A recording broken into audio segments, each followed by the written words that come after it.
我的个乖乖！我们来看一下目前这个机器的腐蚀程度，看到没有？它这个腐蚀的就有点夸张了啊！我们来看这个地方，直接都腐蚀成洞了，板层的过孔也已经烂掉了。然后看这芯片，来相机供电管，它现在是保质料，保质料的前提就是不需要将所有的功能修好。那我们现在看看这个机器的质量能不能保住啊？来，准备通电，看电流。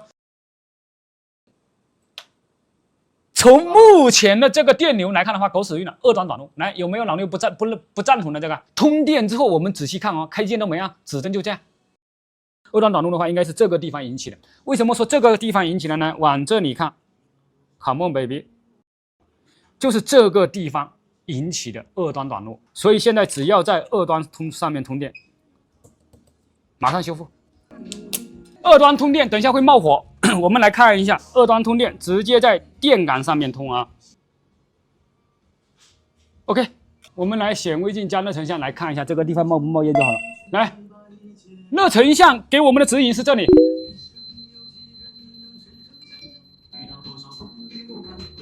有问题，腐蚀的电容没坏，没腐蚀的电容坏了。你看，这一颗电容坏掉了。好，我现在挑掉它，看一下能不能开机啊。来，准备。废了！有看到那个板层烧坏了，老六打一波，我就挑了一个电容之后，它的这个板层就开始要烧起来了，废了。这机器估计是进海水了。好，来给大家看一下啊，刚刚这个洞啊在哪里呢？在这个电容边上。然后我们现在调清楚看一下啊，冒火的地方是在这里，来看到没有？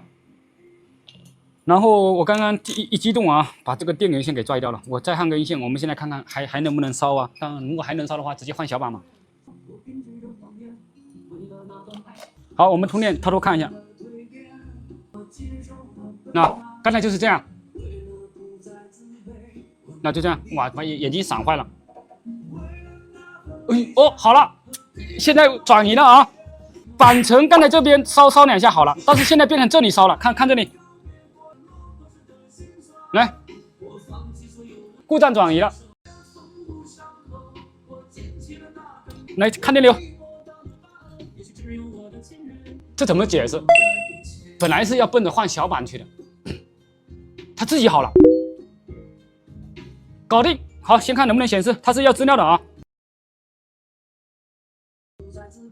大电流了，来。我们来看一下，然后这个就比较简单了。然后这个不是故障啊，因为我们是没有用 AO 脚开机的，是那现在。